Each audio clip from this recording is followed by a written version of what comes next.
Hello, friends. I'm David with EV World News. We talk about electric vehicles, green energy, and the stock markets. I'm here today with Bill Moore. How's it going, Bill? It is going well, thank you. Glad It's to a have you. beautiful day here in Nebraska.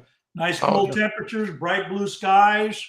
The planets were out this morning in their glorious array, so no complaints. yeah. That is one nice thing. Our spring and fall are very, Very very nice. Yep. pleasant here. Yes. Anyways, so let's get into it because we have a lot of topics we want to cover today. And I want to start with one of the funnier ones. This has to do with Warren Buffett and the CEO of BYD. This is really kind of uh, kind of nuts. But in order to attract some investment from Berkshire Hathaway, and this article by Business Insider, founder of Tesla's biggest China rival, they're not just biggest China rival. I mean, they're BYD's crushing it worldwide in Yeah. the EV Yeah. space. But Absolutely. they convinced their founder, Wang Chuanfu, once Yeah. drank battery fluid to impress Warren Buffett. Yep. And anyways, Warren Buffett, my understanding is this article doesn't mention it. I think Berkshire put in $230 million for a 10% stake in BYD. Yeah. So it's not small ownership. Yeah. Anyways, Well, they've sold some of that off here in in the past couple of years, but they still mhm, have it. Everybody still refers to it as Warren Buffett's BYD. Well, they own a minority share. I actually got to meet when BYD did their very first um, involvement. I guess the best way to describe it here in Omaha for the Berkshire Hathaway meeting in the spring. I mhm. actually got to meet him. So Nice, nice. I'm sure that they've done well. And, when you have Warren Buffett as your partner, I'm sure that helps smooth things across a right. lot of global scale. But what is it? In quarter three, let me see, BYD sold 431,000 EVs. Second to Tesla's 435,000. Both expected to sell 1.8 million EVs each by the end of the year. There's a big difference in price, though, between what BYD sells its at. I mean, they're still not necessarily super cheap, Oh no, okay, no. but because They're they've got they're a lot of still nice they're still in the vehicles. 30,000 ish. Price wise, at least in terms of American dollars, in terms of renminbi, or the yuan. It's still expensive, but people, there are a lot of people in China that can, with middle management and upper management jobs that can afford them. Yeah, and this next one I've got, this one came from Consumer Reports, and I've actually talked about this a little bit before, but the Yeah, cheapest way to acquire an EV is really to lease it. And this is kind of unusual because leasing has kind of fallen out of favor, but it was yeah, nice that Consumer Reports put this. And so here's kind of the deal. So you got this $7,500 tax credit here based on where the EV battery and how much of the product is assembled in North America. There's a whole bunch of interesting requirements, but some of that is less difficult to hit when it's leased. And this article doesn't really go into explaining that, but it's just a lot easier to get the full $7,500 off during the leasing period, and it lowers your payments considerably. And this also applies too if you're in California and you're able to get the California right. rebates as well. It can make it much simpler. Now, those California rebates are going away unless you can prove you're really poor. And it's a challenge for people who are really poor to lease vehicles. Yeah, So, exactly. Yeah. so there's a bit of a, I don't know, It's yeah, give and take there. it's hard because you don't want to be, as a political party, as a government, you don't want to be accused of you're just giving tax breaks to the wealthy. But then if you want to sort of move that down to lower income groups, they don't have the wherewithal. Even if you know give them $7,500, they still don't have the wherewithal to make those monthly lease payments. So it's a bit of a conundrum for sure.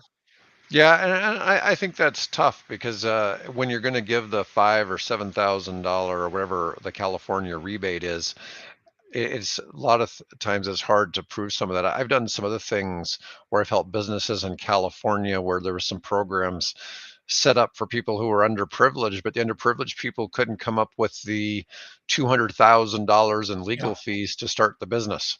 yeah, And it's like, yeah, oh, what good is this? yeah. You didn't solve this problem. You know, Right. you're like, oh, we're going to give it to, this Well, the heart's in the right place. yeah, It's just making crossing all of the bridges and the chasms that are required to move from a family that makes $300,000 a year to a family that gets by on $50,000 or $60,000 a year. right. No, I get it. I get it.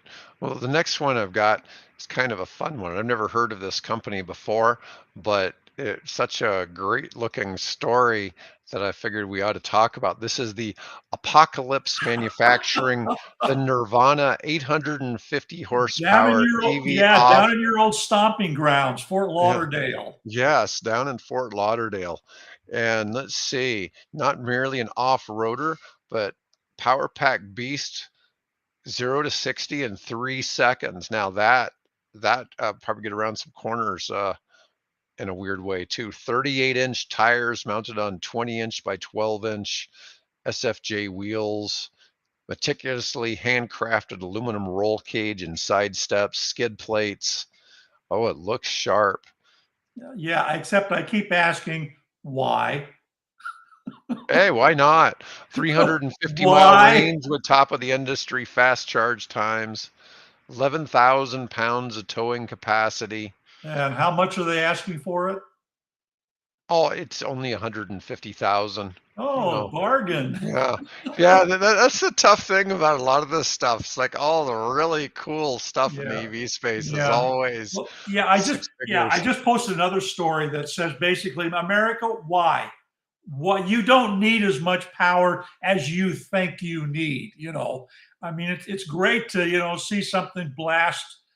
At well, there's another video posted today of a guy on the autobahn, and he's doing over 200 miles an hour, which you can do, I guess, legally on the Mhm. autobahn. Well, yeah, but okay. What happens if you're coming up on the autobahn behind, a truck or something that's in your lane and there's, why? Well, but yeah, but the truck shouldn't. In Germany, they take that seriously, though. The truck wouldn't be in your lane. Yeah. He's You know. dodging another car that's going slower in front of him. I don't know. Things Yeah, happen. But yeah. If you're do not, we they're really? serious about it there. Yeah. Do we really need? I mean, all these car commercials always show cars on empty roads. Yeah. So Nebraska is one of the few states in the country where you can be a crappy driver in the left lane. Okay. Yeah. And just sit and hold everybody up. Yeah. In most states, you can get a ticket for um, impeding traffic. If Yeah. you are, so if there's people behind, if you're going 20 over the speed limit and there's people who want to pass you and you won't get out of the way, you can get ticketed for Yeah. impeding Yeah. traffic. And Yeah. regardless of whether or not the fact that people are speeding, and But that's, back to Apocalypse Now. yeah, that's a pretty Why? crazy vehicle. Yeah. Well, I don't know where I can go see one of these, but I want to. I may have to go Yeah. do it next Well, time just I'm hop down on there. a plane. Next golf turn, your tennis tournament down in Florida. Yeah. Just hop over to Fort Yep. Lauderdale. Yep. I'll probably have to do that because that's pretty astounding. Provided the airport isn't flooded, Yeah. Well, there's yeah. that too. So I like to go into Orlando. Orlando doesn't yeah, flood as Orlando's a really crazy. nice airport. Yeah. Mhm. All right. So next, let's talk about Iceland. So Yes. Iceland I has this new fee on per kilometer usage. Right. And So they're wrestling with the conundrum that every other state, every other country is wrestling with, that formerly got all their road repair and, you know, road construction, big bridge construction, all of the funds that they need, or at least a large share of the funds that they need for their highway infrastructure, they would get from fees on gasoline. Well, what happens when you don't have to buy gasoline? How do you, as more and more people go to electric cars, where's the money coming from? So what they decided to do was just sort of bite the bullet, if you will, and they decide to go the per kilometer route, which means basically that, they will bill you a tax. They would put your tax on probably on registering your car every year based on the amount of mileage you've driven. Well, I've been to Iceland. If you were to drive all the way around Iceland on the ring road, it's about 825 miles. I spent most of my time around Reykjavik and over to the geyser, from whence the term geyser comes from, and some places like that. But they have cars just like everybody else. So they decided that they're going to charge this fee. Now, as near as the article can figure, they figure it's going to be about 6 Icelandic coronas per kilometer.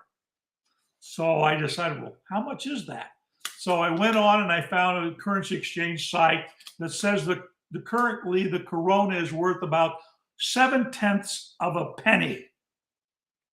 Okay. Mm-hmm. Per corona. So then I had to go find, well, what's the average mileage that a family in Iceland drives? So I found an Icelandic website that sort of gave me an estimate of that, and that's roughly about the same as American drivers. Exactly, comes out to be, where is it here? 11,261. But what it didn't say was whether it was kilometers or miles. It just said 11,261. Well, I'm assuming that they measure everything in kilometers, so I'm guessing that 11,261 was kilometers. So translating it over into dollars or into miles, that's 6,981 miles. So a little under 7,000 miles a year. How many football fields would that be, Bill? I have no idea. I didn't figure up the football fields. So then you take the current currency exchange rate of 7/10 of a penny per corona and multiply that by the number of kilometers, and it comes out to be $279.27. So they're basically going to be asking their people, on average, to pony up about $300 a year for, to drive an electric car in Iceland. So as their road tax, so about 25 as their road tax, yeah. That's kind of an interesting figure. One of the things is, you pay taxes when you pay for electricity. Yeah. I was just asking my wife that question last week. Dear, how much do we pay in tax? Now, the thing is, when you pay taxes on electricity, is that going to the same fund as what covers the roads? Well, no. It's not, so it's going to a different division of government that, knows how to use our money for the greater good, right? Right. I will say this one nice thing. I've lived a lot of places, Bill. I actually will give Nebraska government some credit. It always seems to me like, even though we're a kind of a high tax state, that the money always seems to be well spent, especially if you live in Sarpy County. Douglas County, there's some questionable spots, but in Sarpy County, but you rarely see a pothole. It's just in Sarpy County, you rarely see a pothole. Right. Douglas County is a little different, but it's interesting kind of see. Okay, well, anyways, we got one last article, and this one's about Singapore. Yeah, well, while we're talking about money, if you want to own a car in Singapore, right, the island in the Indonesia, Southeast Asia part of the world, it will cost you the equivalent of $106,000. That's not the car. That's the license or the certificate. Basically, it's called a certificate, an operational certificate that you have to buy before you have a car. Now, that certificate is good for 10 years. So you'd have to, break that down over a 10-year period. So it's about $10,000 a year. Then you can take and have the privilege of owning an automobile in Singapore. Now, Singapore has a population of about 5.6, I think it is, million people. And it's basically just an island, and Right. so they don't. So they aren't relying on people living way out in suburbs and things like that to motor into work like we do here in North America. So they have a much better transportation infrastructure, public transportation infrastructure. So there's really little need for the average Singaporean to actually have to pony up $100,000 to own a car. If you're going to go somewhere, you hop on a motor. I'm sure hop on. One of the things they always were complaining about there is people riding these electric kickboards and people riding their motor scooters on sidewalks and things like that. So there are some of those issues, but you just really little need if you live on an island. I don't recall the exact square mileage, but there's little need for you because they have a much better public transportation system. But If I you thought bought it, if you're talking about car ownership, that's a big one. yeah, Toyota Camry hybrid will set you back $183,000 in Singapore. Of course, that's factoring in that $106,000 fee, but that's still crazy. And they're saying that Yeah, same yeah. car is 28,800 in the US. But if that covers you for 10 years, that's in some big cities in the United States, like New York City, it probably costs you, if that was spread over 10 years, probably costs you $1,000 a month to park your car. Oh, yeah, yeah, yeah. You know, So, so so, so, yeah. I mean, realistically, the I think the AAA has estimated that to own a car in the United States, by the time you figure up all the taxes and insurance and the cost of borrowing the money from the bank and all those things, that we're here in the United States, we pay about somewhere around 9,000, a little over $9,000 a year to own a car.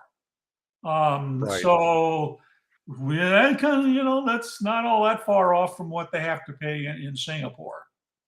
Yeah, it's really not that bad. That's $750 a month. It's not cheap, but it's also, you know, it's not getting too crazy depending on, what you're driving, Right. I suppose. Anyways, that covers everything we had for today, Bill. So I Good. Well, I appreciate got more you stories on to the post, show. but we'll talk about